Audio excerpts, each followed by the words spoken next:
measuring and monitoring safety. Number 5.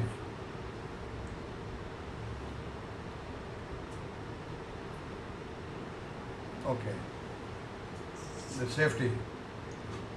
Peter Drucker, this is the American author. Slide number 3.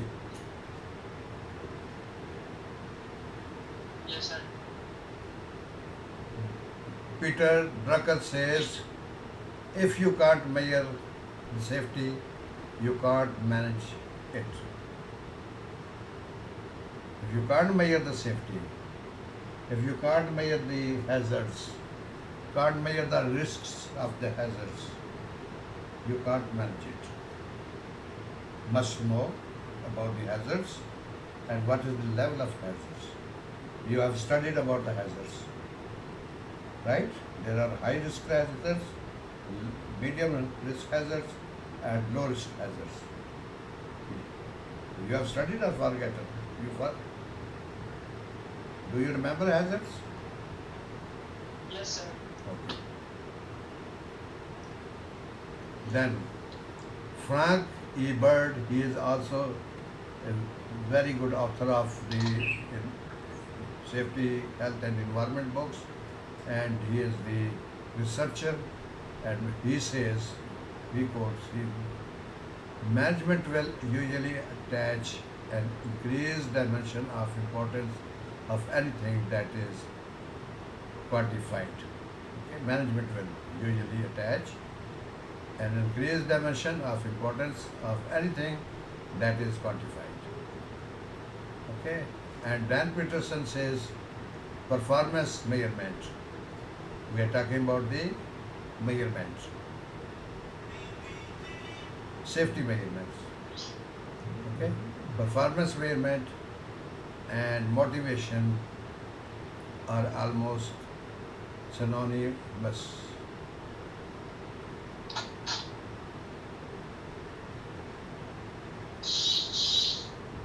Then Thomas Peter says, what gets measured gets done. What you measure it, it means you have done it. Now we see characteristics of good measurement tools. What are the tools which can be used to measure the risks of the safety and health and environment? Number 1 is the administrative. Yes. And So performance measurement and communication are almost yes. is that?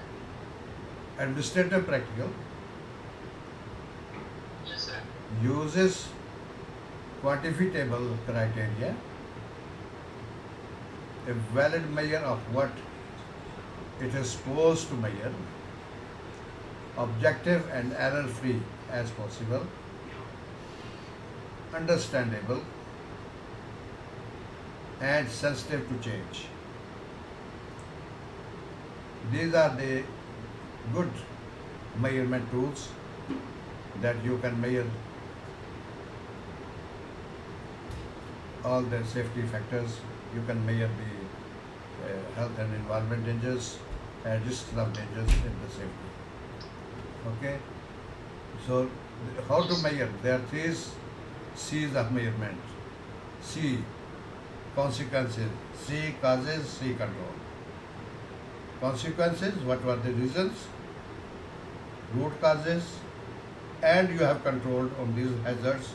It means you have measured the safety dangers. Alright? Yes, sir. So, measuring and monitoring of the safety is very important. If you know and you have the administrative practical, quantifiable criteria, valid measure of what you are supposed to measure, objectives, and all this, then measure is consequences. 3 C's. Okay? Consequences, causes, and control. Next, measure of the consequences, actual and potential, based on reality, not based on just guessing. No guessing. Actual and that hazard is potential. Then measurement of consequences you can manage. Okay, tips for using measurements of consequences. Base calculations on several rates. Use rates for self comparisons. Use statistical control techniques to assist in rates interpretations.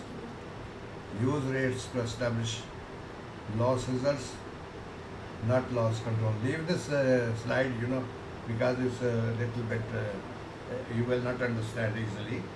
It takes more study and more training on that. I will explain you later on. Okay. Yes, sir. Next is the measurement of opportunities. Leave this slide as well because it's related to the previous slide. Okay, measurement of actual causes. Measurement of potential causes. Behavior sample. Measure for control. This is the graph. It is beyond your understanding. So leave all these slides. Okay. Yes, sir. Okay. So you just keep in mind that there should be measuring and monitoring safety tools and how we can measure and monitor the risks of the hazards and potential hazards. What are the potential hazards and how we can save our people, our property and environment from these hazards. Okay, it's measuring and monitoring. It's not your job. It's the job of your boss or safety supervisor or safety manager who is qualified enough. Okay, there are charts, there are tools like analyzers. If we want to know the gases in the refinery or air emissions in the refinery, we have analyzers. How to use the analyzer is advanced knowledge. Okay, Yes, sir. what is the next your chapter?